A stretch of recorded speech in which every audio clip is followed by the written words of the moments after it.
नमस्कार दोस्तों, स्वागत करता हूँ आप सभी का मेरे YouTube चैनल में। और हमेशा की तरह मैं एक बहुत ही इम्पोर्टेंट जानकारी वाला वीडियो आपके सामने लेकर के आया हूँ।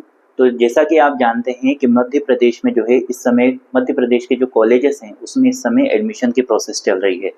तो एडमिशन की प्रोसेस में आपने जो फर्स्ट राउंड में जो रजिस्ट्रेशन आपने फॉर्म भरा था, रजिस्ट्रेशन करवाया था और अलग-अलग कॉलेजों की जो चॉइस फिलिंग करी थी, तो आज यानी कि 12 जून को जो है आपका सीट अलॉटमेंट की लिस्ट आने वाली है।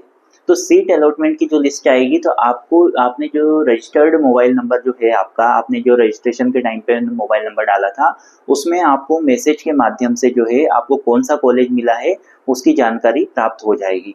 वैसे तो आपको मैसेज के थ्रू ही जानकारी प्राप्त हो जाएगी, आप चाहें तो आप कॉलेज में जाकर के भी जानकारी प्राप्त कर सकते हैं।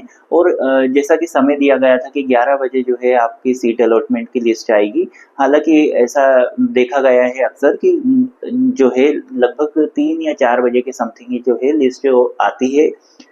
तो आपको परेशान होने की ज़रूरत नहीं है, आपको आपके रजिस्टर्ड मोबाइल नंबर पे ही मैसेज के माध्यम से जानकारी प्राप्त हो जाएगी।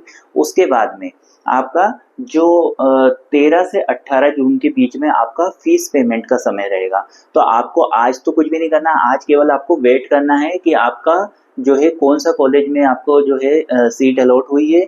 तो फिर आप कल जाकर के मतलब कि 13 तारीख को जाकर के आपको फ़ीस जमा करने जाना है ऑनलाइन के माध्यम से। तो आपकी फ़ीस जो जमा होगी वो भी ऑनलाइन माध्यम से ही जमा होगी। तो आपको ये चीज़ ध्यान रखना है कि फ़ीस जमा करने का जो समय है वो 13 जून से लेकर के 18 जून के बीच का समय है। 13 तारीख से लेकर के 18 तारीख के बीच में आप किसी भी समय जाकर के अपनी फ़ीस जमा कर सकते हैं ऑनलाइन माध्यम से। तो आपको इस चीज़ जब आप फ़ीस जमा करने जाएँगे तो आपको उस समय ये ध्यान में रखना होगा कि आपसे जब ऑनलाइन वाला ये पूछेगा, अगर आप स्वयं अपने लैपटॉप से अगर ये प्रोसेस कर रहे हैं तो वेल एंड गुड।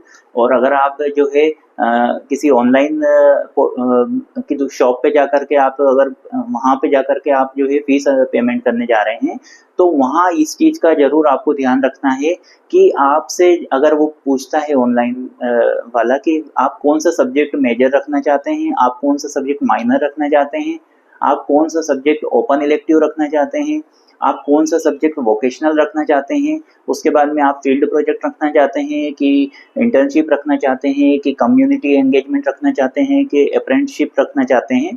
तो ये सब चीज़ों को आपको पूरी तरीके से सोच विचार करके ही जाना है। आप चाहें तो आपके एक कॉपी में आप पहले से एक प्लान तैयार कर लें। आज अगर आपको पता है कि आज लिस्ट आएगी, आपको वेरिफाइड मोबाइल नंबर पे जो है आपको मालूम पड़ जाएगा कि कौन से कॉलेज में अलॉटमेंट हुआ है आपको सीट।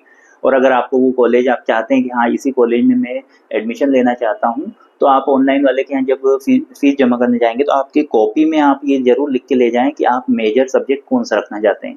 मेजर सब्जेक्ट आप ऐसा सेलेक्ट करें जिससे आप आगे चल कर के पीजी भी करना चाहते हैं। या फिर आप उसी सब्जेक्ट को लेकर के इंटरेस्टेड हैं। उसके बाद में माइनर में भी आप ऐसा सब्जेक्ट रखें जिसको भविष्य में आप सोचते हैं कि आप ठीक है, सबसे ज़्यादा मैं ये सब्जेक्ट पढ़ना चाहता हूँ, सेकंड ऑप्शन में मैं ये सब्जेक्ट पढ़ना चाहता हूँ, तो माइनर में आप उस सब्जेक्ट को रखें। ओपन इलेक्टिव जो रहता है वो सब्जेक्ट ओपन फॉर ऑल रहता है, तो उसमें कोई बाध्यता नहीं रहती है कि आपको ये पर्टिकुलर सब्जेक्ट लेना है। आप जब हायर एजुकेशन की साइट पे जाकर के चेक करेंगे तो वहाँ ऐसा ऐसा है कि मान लीजिए साइंस का कोई स्टूडेंट है और वो अगर अपने मेन सब्जेक्ट के साथ में अगर उसको इंटरेस्ट है कि वो ज्योग्राफी पढ़े, या उसको इंटरेस्ट है कि भाई वो इंग्लिश लिटरेचर पढ़े, या फिर उसको इंटरेस्ट है कि वो हिस्ट्री पढ़े, तो इस तरीके से अगर वो मान लीजिए कोई अदर स्ट्रीम का भी सब्जेक्ट लेना चाहता है तो वो ले सकता है। उसके बाद में जो वोकेशनल सब्जेक्ट है, तो वोकेशनल सब्जेक्ट आप जब सिलेक्ट करेंगे तो आपने जिस भी कॉलेज को चयन किया है उस कॉलेज में आपको जैसे ऑप्शन में आ ही जाएगा कि वहाँ पे उस कॉलेज में कौन-कौन से सब्जेक्ट्स चलते हैं। वोकेशनल के तौर पे, वोकेशनल मतलब होता है आपका व्यावसायिक पाठ्यक्रम। तो ये ऐसा विषय रहता है जो कि आपको व्यवसाय से कहीं न कहीं जोड़ना चाहता है, जोड़ने की जानकारी देता है। तो आप ऐसा व्यावसायिक पाठ्यक्रम चुनें जो कि आप भविष्य में जो है अगर मान लीजिए कोई व्यवसाय से जुड़ते हैं तो वो आपको बेनिफिट प्रदान करे। अब इसमें एक चीज़ का ट्विस्ट और है कि जैसे किसी कॉलेज ने मान लीजिए 2 या 4 सब्जेक्ट अपनी तरफ से व्यावसायिक पाठ्यक्रम में डाले हुए हैं। अगर कोई छात्र चाहता है कि उनसे अलग हट के अगर उसने मान लीजिए हायर एजुकेशन की साइट पे जाकर के सर्च किया कि भाई मैं ये सब्जेक्ट पढ़ना चाहता हूँ, तो उसके लिए उसको विशेष अनुमति प्राप्त करके प्राचार्य से और स्वयं पोर्टल पे अपने आप को रजिस्ट्रेशन करवा करके उस कोर्स को कर सकता है। साथ में आपको जब आप, ये तो हुई मेजर, माइनर, ओपन इलेक्टिव की बात, उसके बाद में और वोकेशनल की बात, उसके बाद में जो अगला जो आपका चीज आती है वो है field project, internship, apprenticeship, community engagement program. तो ये चारों चीजें ऐसी हैं कि इनमें से आपको बहुत सोच समझ के चयन करना है। जैसे कि आप फील्ड प्रोजेक्ट अगर चयन करेंगे तो फील्ड प्रोजेक्ट में आपको वो चीज़ आपके कॉलेज में ही आपके टीचर के द्वारा, जो आपके प्रोफेसर्स रहेंगे वो आपको कोई टॉपिक देंगे, उस पर वहाँ फील्ड पे वर्क करवाएंगे, तो वो फील्ड प्रोजेक्ट हो गया। इंटर्नशिप और ये कम्युनिटी एंगेजमेंट और ये जो अप्रेंटिसशिप है, ये इसके लिए आपको विशेष तौर पे किसी इंस्टीट्यूट पे परमिशन लेनी पड़ेगी, वहाँ जाकर के आपको काम करना रहेगा, फिर वहाँ से आपका पूरा प्रोजेक्ट तैयार करके आपको कॉलेज में जमा करना रहेगा। तो इन चीज़ों की बारीकियों को समझने के बाद ही आपको फीस जो है जमा करते टाइम ये सब्जेक्ट्स सिलेक्शन में बहुत ध्यान रखना होगा। आपको ऐसा नहीं करना है कि आप ऑनलाइन वाले से कि देखिए अपनी मर्जी से वो डाल दें, क्योंकि इसमें उनकी मर्जी नहीं, इसमें आपकी मर्जी ज़्यादा इम्पोर्टेंस रखती है, क्योंकि इसमें ही आपका भविष्य पूरा का पूरा टिका हुआ होता है। कि आपको पता होना चाहिए कि भाई आप जो चीज़ में इंटरेस्टेड हैं आप वही चीज़ करें, क्योंकि न्यू एजुकेशन पॉलिसी जो है उसका मेन उद्देश्य यही है कि वो आप, जो बच्चा है, जो स्टूडेंट है, वो किसी भी चीज़ पे बंधा हुआ ना रहे।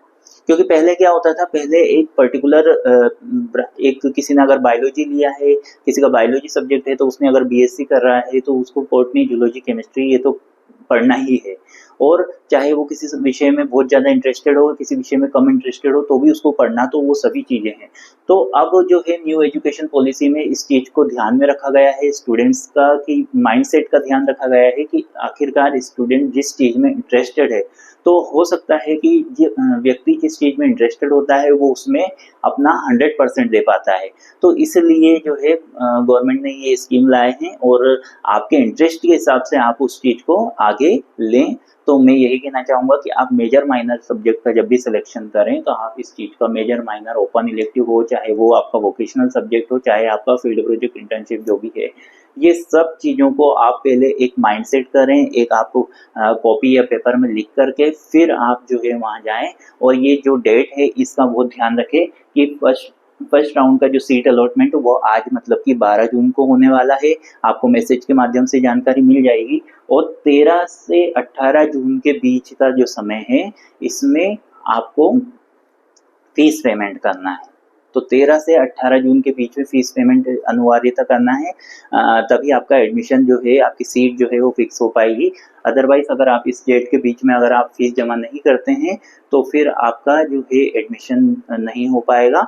और एक जानकारी और देना चाह रहा था मैं कि हालांकि ये जानकारी बाद में प्रदान करनी थी, पर सेकंड राउंड के बारे में भी थोड़ा सा बता देता हूँ कि सेकंड राउंड जो है वो 13 से 18 जून के बीच में रहेगा, उस समय आपको रजिस्ट्रेशन कराना रहेगा।